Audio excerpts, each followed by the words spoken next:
নমস্কার, welcome to my channel healthy diet with tasty recipes. আমি doctor Jayashree জানা, homeopathic doctor and dietician. আপনাদের সবাইকে জানাই শুভ শারদীয়ার আগাম শুভেচ্ছা। পুজো একেবারে চলেই এসেছে। তার আগে চলুন 3টি ইমিউন বুস্ট রেসিপি আপনাদের সাথে শেয়ার করছি।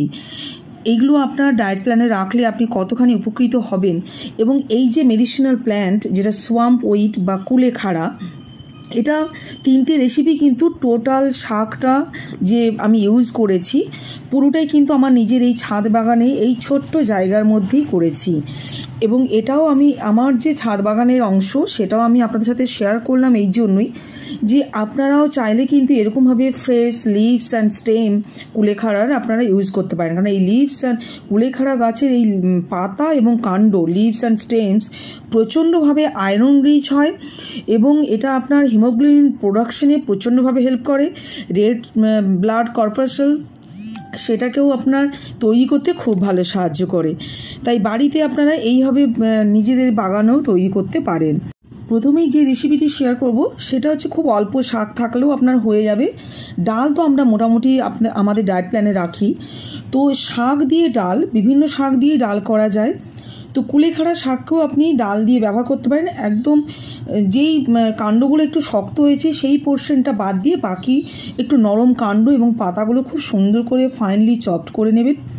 মুসুর ডালটা আপনার যেরকম পরিমাণ মতো প্রয়োজন, আমি এখানে যে ভলিউমটা করেছি এটা 3 থেকে 4 জন একটা সুন্দর তার একদম পোর্শন সাইজ একটা বড় বোল সে খেতে পারবে। মুসুর ডাল এবং পাতা কাণ্ড যে কুচিয়ে রেখেছিলাম সেগুলো সব নিয়ে একটু বেশি করে যেন ডুবে থাকবে এইভাবে একটু বেশি করে জল দিয়ে এবং অল্প একটু নুন দিয়ে আমি প্রেশার কুকারে সেদ্ধ করে নেব। প্রেশার কুকারে করব কারণ হচ্ছে কুলেখাড়া শাকের পাতা বা কাণ্ডগুলো একটু শক্ত হয়। 2 থেকে 3টি সিটি দিলেই সুন্দর আপনার সেদ্ধ হয়ে যাবে। এবং মুসুর ডালের সাথে এটা বেশি টেস্টটা ভালো লাগে বলে আমি জেনারেলি সবসময় মুসুর ডাল দিয়েই করি যখনই ডাল দিয়ে করবার থাকে। কড়া গরম হয়ে গেছে, একদম 1/2 টিস্পুন আমি সর্ষের তেল নিলাম।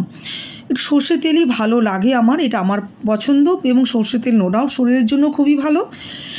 আপনারা চাইলে সানফ্লাওয়ার অয়েলও নিতে পারেন। একদম 1/2 টিস্পুন কি তার থেকেও কম আমি সর্ষের তেল নিয়েছি। তাতে ফোড়নে দিচ্ছি কাঁচা লঙ্কা, কালো জিরে আর 1/2 টিস্পুন মতো রসুন বাটা। আর এখানে একটা পেঁয়াজকে আমি ছোটো ছোটো করে কুচিয়ে রেখেছি সেটা দিলাম।